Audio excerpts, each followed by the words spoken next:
Hello, ladies and gentlemen, Rosie here, and I play Dead by Daylight so you don't have to. Well, I play so you don't have to has been the fucking theme of this killer, isn't it? I'm gonna grab Smirnoff here, and I'll tell you how to play him. If you really want to know. If you really want to know, lads. After 3 days of getting bullied, I think I'm starting to finally get it.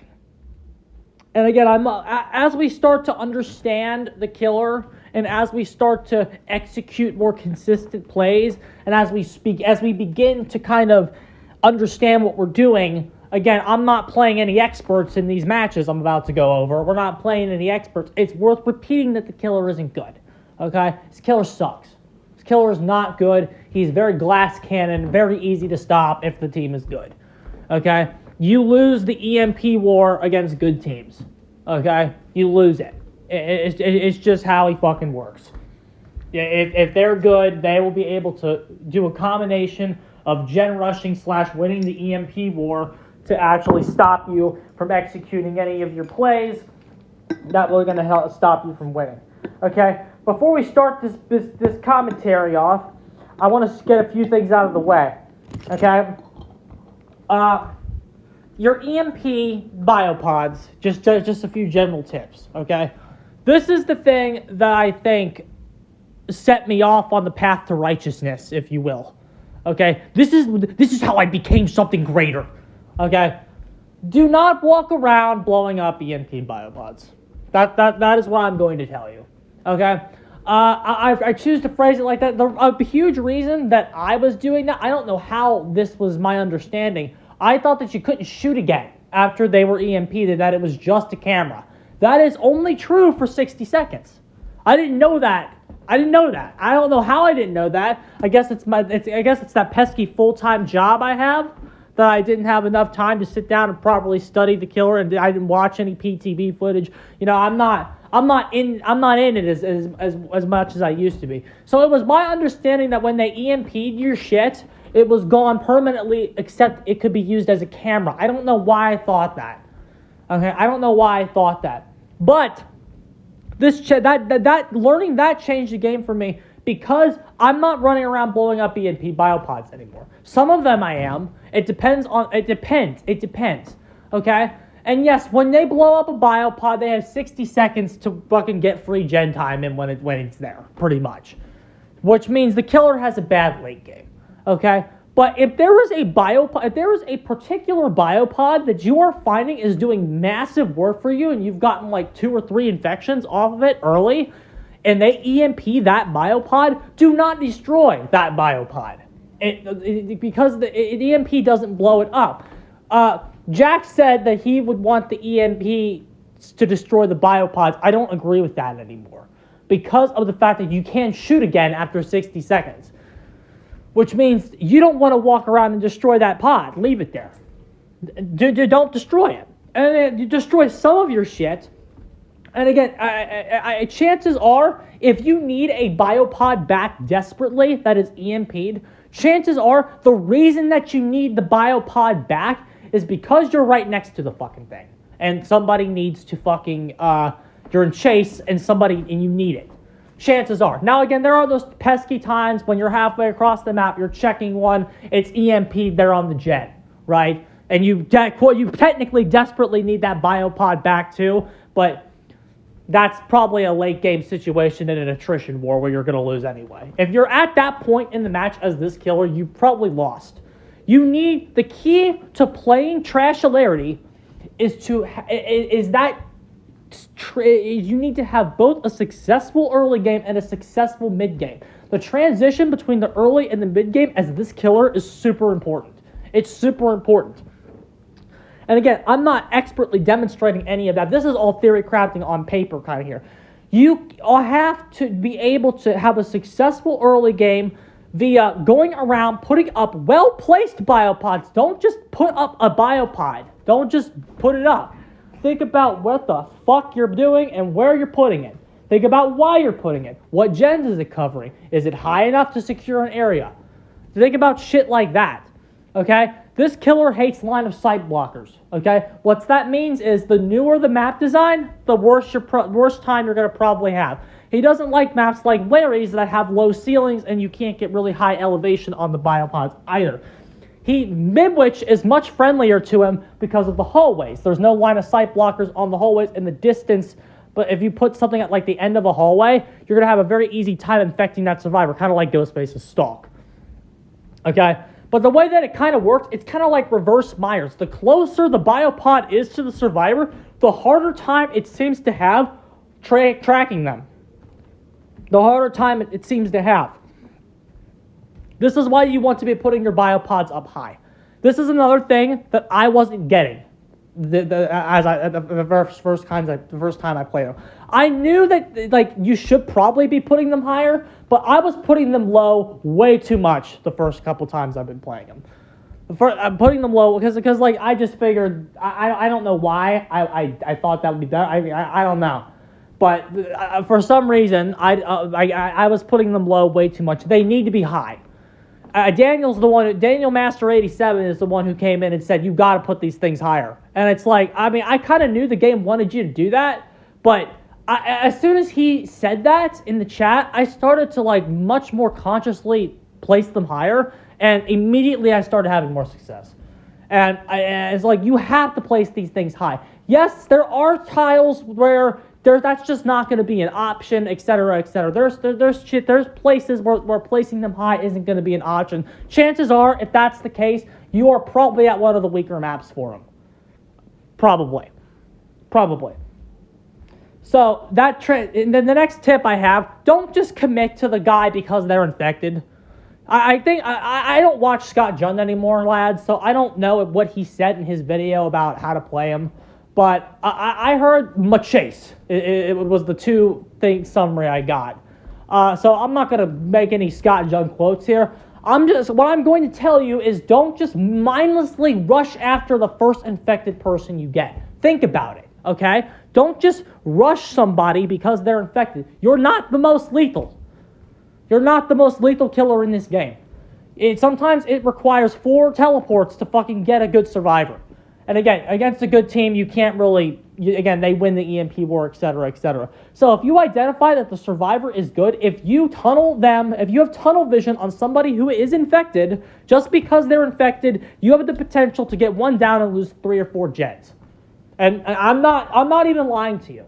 It is that terrible. Your lethality is not very good if you're not ready to go. You kind of need a web like the Hag.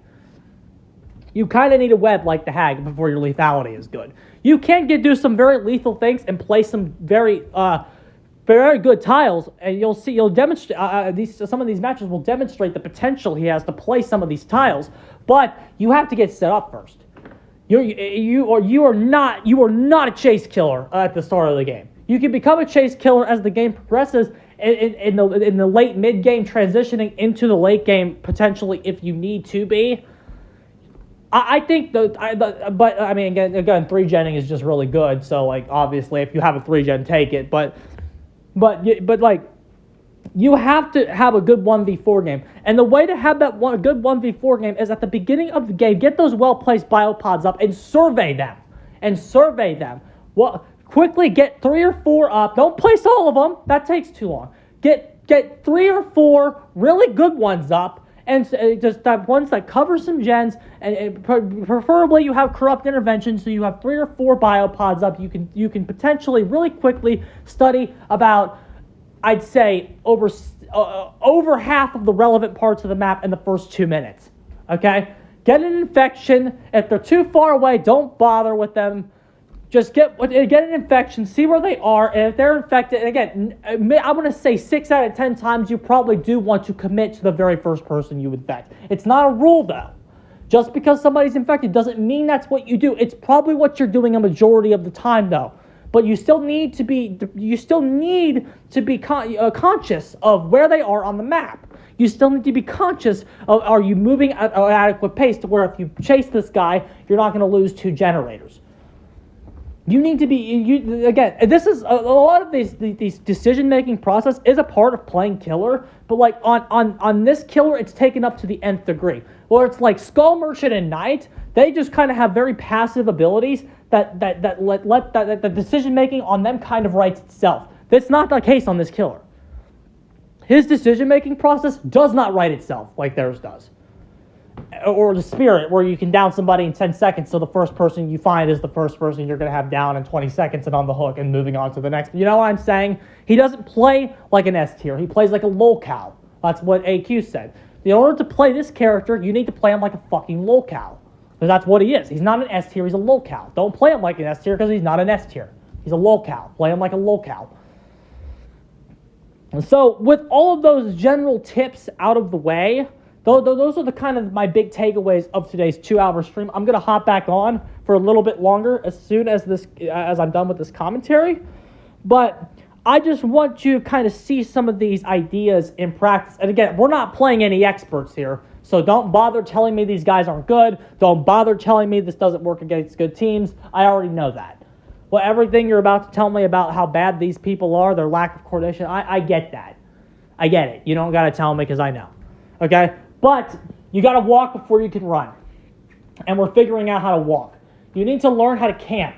Once you get a hook, you're going to see this as we go. Once you get a hook, if you have a well-established set of biopods up, chances are you can get 1 or 2 infections if you do well-placed surveys of the map.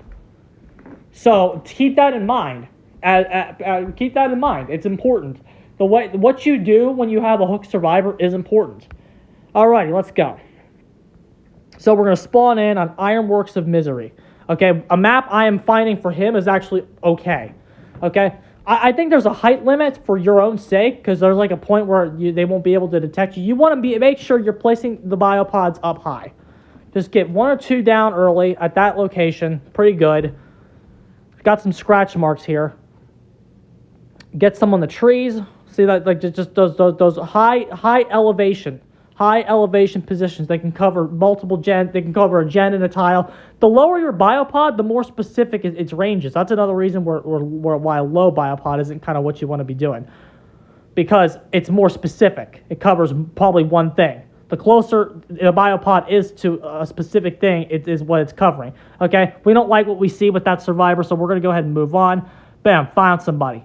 Okay, get that infection. We can make him waste that EMP. Wasted. Okay, he's kind of outflanked, so we're going to go ahead and get our first hit here. Okay, keep chasing him. This guy seems weak. We've determined that he seems weak, so we're going to go ahead and commit to this. Okay, we have a tile, so we're going to throw a biopod up there in that tree. Quickly go into it. Bam, the infection. See how quickly we were able to reinfect him? This is how what you want to do to win the EMP war. And then you spam, and then you teleport. That pallet's useless to him. He probably should have technically pre-dropped it. That probably would have been optimal. I'm not sure, though. I haven't played against him yet. I'm trying to figure him out. But there you go. The overclock made it so that tile wasn't very useful to him.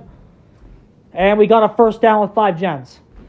Very good. Take the score chuck because we identified that the game is going well so far. So we're going to take that score chuck.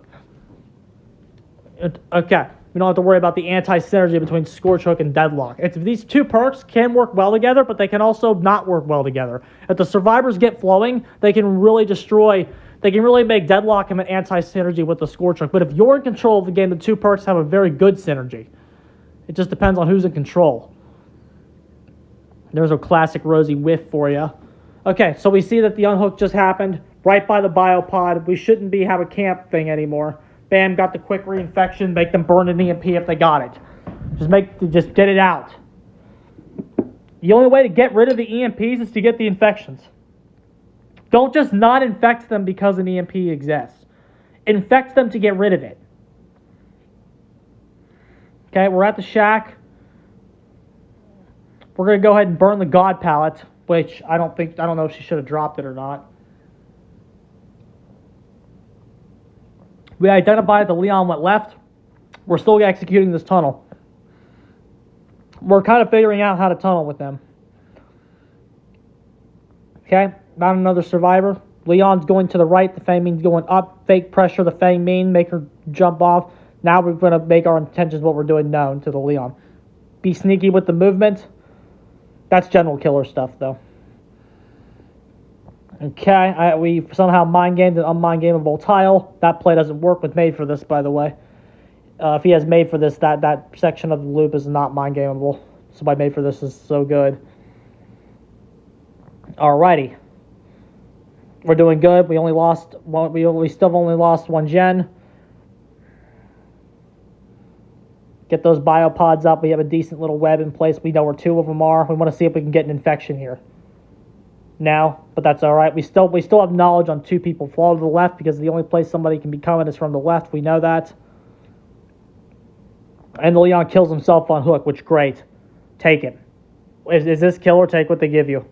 Don't commit to him. He's going to run up. There's no biopods up there. We don't want it. We would rather take the 1v4 game.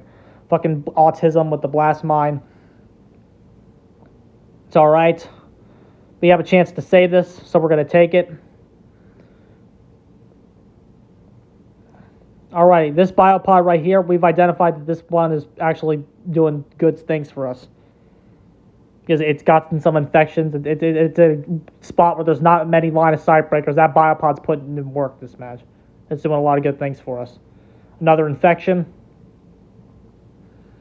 She has an EMP in her hand. I think it's on cooldown. I don't know how the EMPs work. I gotta play Survivor.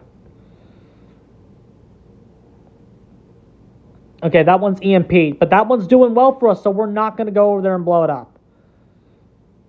We probably could because it would give us something to do, but we would lose map pressure. We'd rather take this. We'd rather take a look at this gen, and we'd rather get this area set up. That one over there, that one's EMP, but that's a chase one. What they do not know is the one they just EMP'd is a chase one. We do not need to set that one back up until we need it.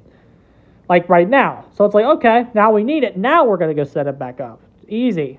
Check it out. Get the successful teleport right there. That window doesn't do much for it because we're just going to get a faster vault. And then boom, next hit. We could use our power, but we're at a TL. Like we're at one of those weird window tiles. We don't really need it yet. Just take the M1 down.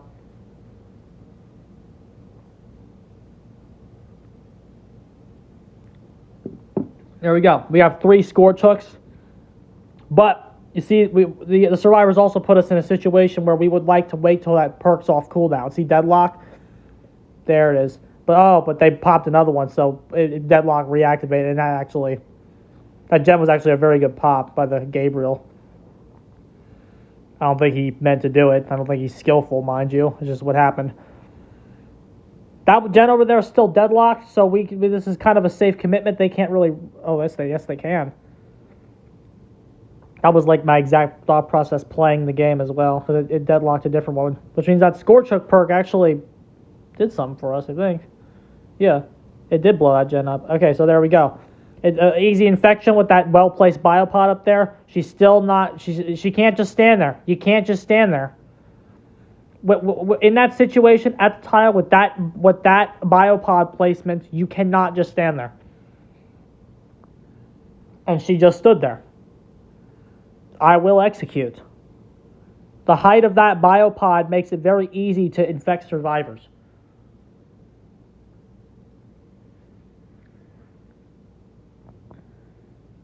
So we're still doing good. Again, walk before you run. We're learning this camp game, learning this tunnel game is super muy importante. Learning when to not camp, maybe get the perks, stall the gens enough to play like kind of a locale in the late game. Okay, we know the Gabriel's there. Boom, easy infection. Kind of forces him off the gen.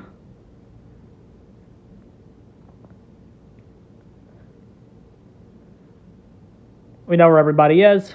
And this is going to be another very easy infection. Okay, she used the EMP to uninfect herself. That's fine. All we have to do is, see, she's still standing there. She's still standing there. We can just get it back in play ASAP. Boom, she's already infected again. No, she's not. That was the goal. She committed. She committed to the unhook because she knew about our cooldown, was my guess. That's fine. We would rather go see what Gabriel's doing on this gen. He's infected. Amber can save the gen. Unfortunate, just kind of clunky. Very clunky up close. But we see him, he's at this tile. Okay, you're at the tile right behind a brick wall. That's good for us. It's not just the tile that you're playing, it's what's around the tile, which I think is a kind of a new element that he kind of brings to the game. It's not just the tile, it's what's around it. A shack, like a killer, he can play a killer shack that's like next on the edge of the map, but a killer shack in the middle of the map, he might have a harder time playing, you know? That's what I mean. But it's what's around you. Take that hook. Save this gen.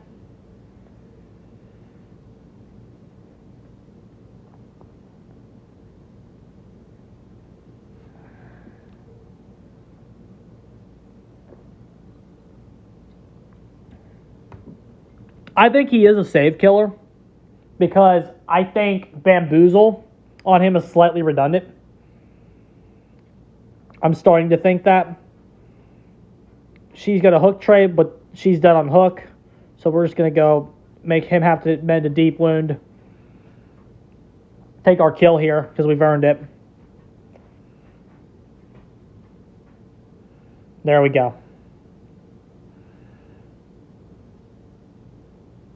When you leave it, when you exit a biopod, when you exit, like not when you move from one biopod to the next, when you exit a biopod, when you re-enter it, it will be at the same position it was in when you exited it, okay? Which means sometimes, during attrition wars especially, it may be better to just exit a biopod and then enter the next key one you need, instead of like surveying the gen, turn the camera to the left, find the right biopod you need that's by the other gen, and then just have to keep scanning that way. It might be a little easier, especially as we learn the character, to just exit and then go and re-enter another one until we get to that fact where he's less disorienting. She was a little bit too out of position. With Made for This, she makes this window, but keep that in mind. Made for This is busted. That perk has got to go. That 3% movement speed buff has got to go.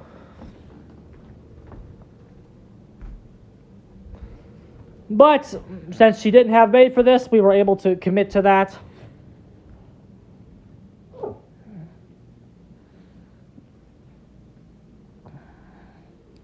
And that's pretty much game right there. So as you can see, what we did there really well was that transition from the early to the mid game, where we had those biopods up. We got an infection on the Leon, made him burn that EMP, really identified him as weak. He's kind of out of an outflank position as well as weak. And we were able to down him really fast, and that was able to help us start that tunnel and that momentum, get a few infections when we needed to.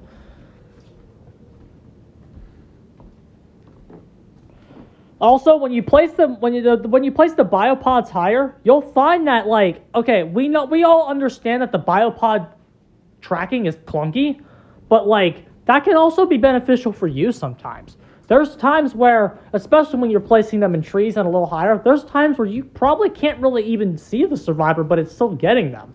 Again, it's more benefit. The way that the biopods work is more beneficial for the survivors than it is for you, because they're kind of clunky. But some of that clunkiness can be used to your advantage. Some of it. Not all of it, some of it. Okay, we got a pallet down. Boom. See, if you were manually shooting, you probably wouldn't be able to hit him there. Just by the nature of, the rocks would probably block it, but just by the nature of how it works, we were able to infect him there. That was our power doing something for us. Obviously, he got the hatch, but that still, objectively, was the power doing something. So that was the first game. The game immediately after, if you want to like to see our commentary there, go watch that video. All right, so here's the second game that we have.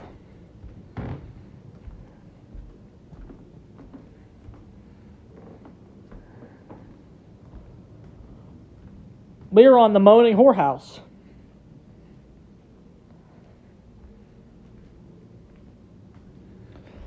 Okay, so with the Moaning Whorehouse,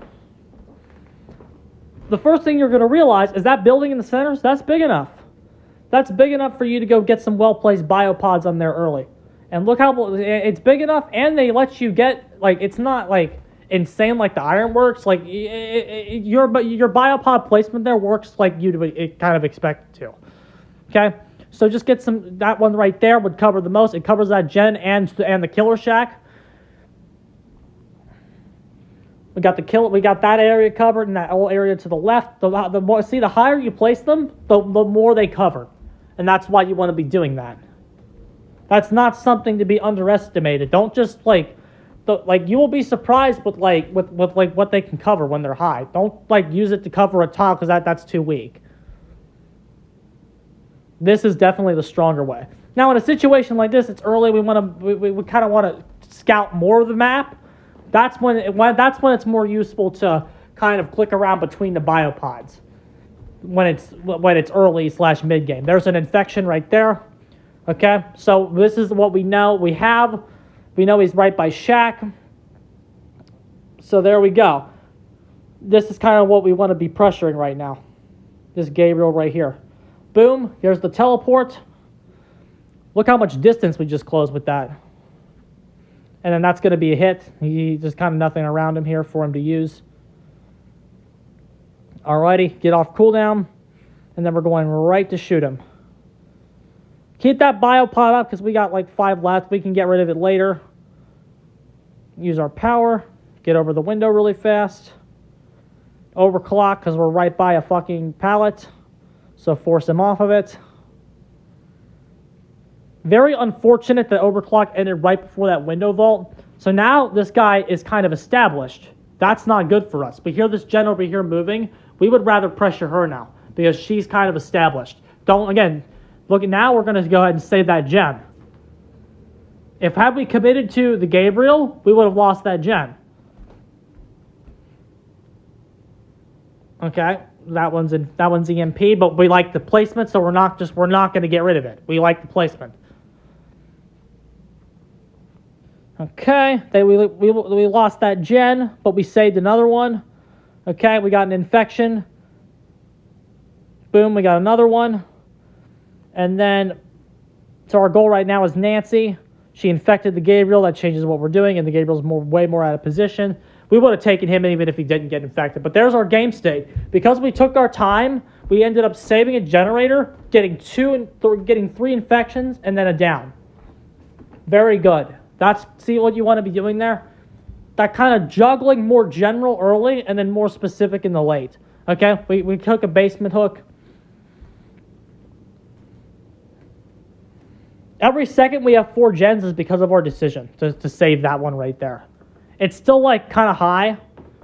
So it's still high, so it's not going to last too much longer, but they still got to go back over there and get it. No infections in play, but that's all right. Okay, we lost that gen. We saved it for about another minute. And we got an infection on the Nancy because she had to go back over there and finish it. So she can't come in, and she's injured anyway, so she doesn't want to come in. Okay, we see scratch marks. Somebody's coming. This was a very aggressive play. I probably could have gotten to stage 2 here if I really wanted to. I feel like if I just stood by the God palette, I could force her. I could have definitely played that a little more passively and would have secured a stage 2 on him, I think. Worst play of the video. I just totally just missed that fucking flashlight. I just missed the flashlight. I didn't know he had it. So, rough. Okay, but what the flashlight did do was it opened the Gabriel up to be tunneled. So that's what we're going to do. And look at the situation he's in. Look at this situation here. This is what I mean when I say this killer can play tiles with the shit around him. Look at the situation he has here at Shack. There's no God palette, and he's now infected with me on one side, a biopod on the other. He doesn't really have any guaranteed save choices here. He doesn't have any guaranteed save choices in that situation. We kind of covered it. Do you see that? Once you can kind of get going, that's when the lethality starts. You don't just have lethality out the gate. You build lethality up. And we have we're choke, so we're going to take it. We're not going to take basement because we need to make sure we blow up a gen. We got 2 injures. Only one person can make this. Boom. There's an infection while we're camping. Keep the threaten out. Force that EMP usage. That right there was brilliant. Did you see how we forced that EMP's usage? because we were threatening a teleport there, which would have allowed us to get another down.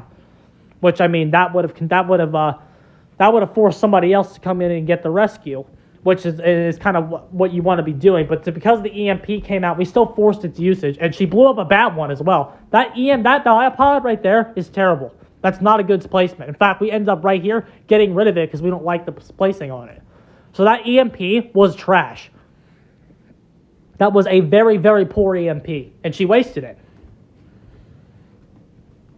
And we made her waste it through our play, through our infecting her, and so that we infected her and forced her to use it. We said, you have to use it right now. I'm telling you as the killer when you have to use that shit. That's how you play the EMPs. You have to fucking tell them when they're going to use it. They don't get to decide. If you don't use it right now, you're going down. And once the nerf goes in, they're gonna have to use them earlier, and it'll be like once you get in a camping situation like this, and you get some infections and injures, you might be able to secure more downs a little bit quicker once the nerf goes in. Okay, the Nancy did that gen. We have a kill. Okay, we don't have a biopod here. We want to make sure we get one up. Keep her zoned off towards the biopod. You see that? You see that? Okay, she doesn't have it there. We got to zone her more. Push her in. Perfect. Boom, easy infection. Force that pallet drop.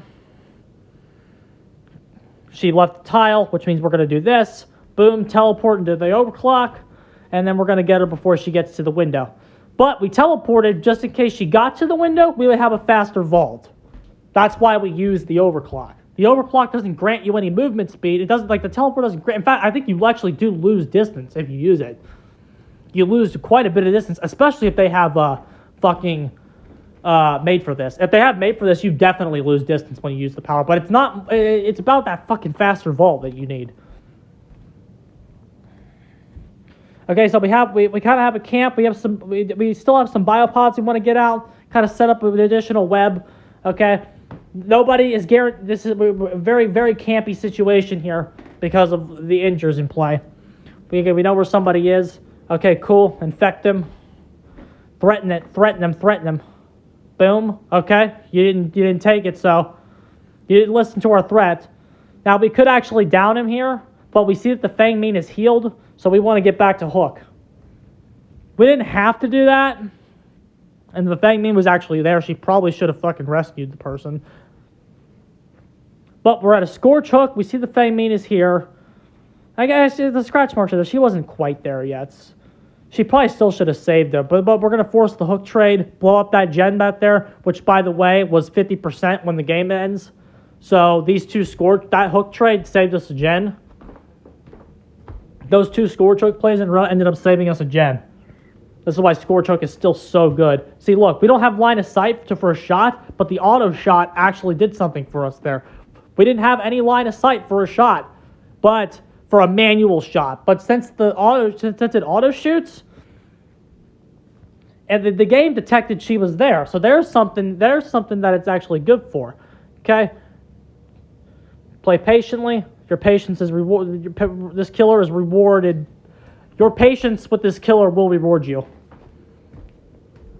And then we got actual use of the Spirit Fury Enduring power that we have base through our overclock and our teleport. So we there you go. See, we're starting to figure this out. And again, these guys are no experts at Dead by Daylight. This character can't beat experts at Dead by Daylight. He can't do it. He can't even beat competent teams. He will struggle against competent teams. But it's still important to know how to fucking walk before you run. Figure out how to beat trash first. We're struggling. This killer has a 2% pick rate and a 41% kill rate on Nightlight. We are struggling to beat babies right now with this killer. We are struggling to beat players 3 times worse than us right now. We need to learn how to beat those players first. We need to learn how to stop losing. Once we learn how to stop losing, then we can start winning. Okay? So this commentary will hopefully show you how to stop losing as the character. Once you can stop losing against garbage, that's when we can transition to fucking, okay, now how can we get a little bit more out of it? Well, okay, we can beat the garbage. Now let's try to beat upper echelon. Let's beat above average players. Now let's beat 60% players. It's a slow process with this killer, but That you got to have patience with him. Say what you need to say. I've done a lot of that over the past few days. Get it out, get the rage out, say what you need to say, and just keep working with him. He's definitely not the worst thing in the game, and that's something we've said all along. It was always obvious to me, like as bad as he is in the 40, like there's killers a lot worse than this guy. But there is. I think we all even know that. AQ still thinks this killer's fucking ceiling is the A tier. I think he still thinks that. This killer's ceiling is the A tier. We've seen, like, some of the plays he can make are strong. So the key is to at least unlock some of that fucking, like, I think AQ's rating fucking assumes that we figure things out, obviously, because right now he's not A tier, but it's like, you have to unlock the potential, and the potential of this killer is hidden behind fucking 5 gates, and you have to fucking unlock it. So you can't unlock gate 5 first. You gotta unlock gate 1 first. So hopefully this video helps you unlock gates 1 and 2 and 3, and then you can kind of, get started from there. All right, that's all I got to say, lads. G fucking G's.